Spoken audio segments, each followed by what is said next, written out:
د ټیک ټاک د وجې پښتني جینکۍ ولې بې حیا شولې، دا چا بې حیا کړې او دوی په ټیک ټاک باندې څومره روپۍ ګټي او دوی په ټیک ټاک باندې د خپل جسم نمایش څنګه کوي. نن دغه ټول تفصیل تاسو سره شریکوم. اوس یو ویډیو کلیپونه هم در سره شریکوم چې په کومه طریقه باندې د خلکو د بې حیايۍ ته لاس واچو. درنو دوستانو، اگر که په پاکستان کې فیسبوک، یوټیوب او نور داسې کوم پلیټ فارم چې هغه کولاو خلکو په هغې باندې کار هم کولو، یعنې ویډیوګانې به یې هم جوړولې، خو هلته چا دومره بېهودګۍ جرأت نشو کولی. اوس مهال چې ټیک ټاک راغلی دی، په ټیک ټاک باندې څو ځل په پاکستان کې پابندي هم ولګېده، بین هم شو، خو بیا هم د هغې باوجود کوم ینګ جنریشن یا دغه هلکان چې هغوی پرې احتجاجونه هم کړي دي چې ټیک ټاک دې بیرته خلاص کړی شي. نو کله نه چې خلاص شوی دی د دې ټیک ټاک د وجې پښتني جینکۍ پښتانه هلکان په شرمونو شرمېدل. صرف د پیسو ګټلو دپاره دوی داسې حرکتونه، داسې بېهوده کارونه کوي چې انسان توبې وباسي. دوی په خپلو ویډیوګانو کې کله چې یو بل ته سزا ورکوي، پنشمنټ ورکوي، نو په هغې کې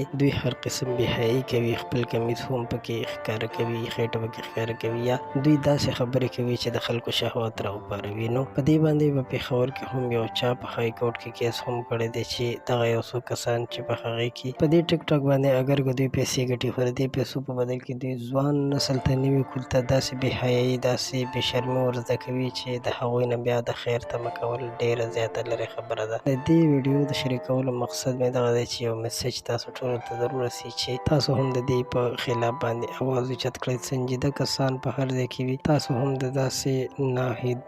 د داسې بېهوده خلکو په خلاف شکایتونه وکړئ چې داسې خلک زر تر زره د مخې نه اخوا شي.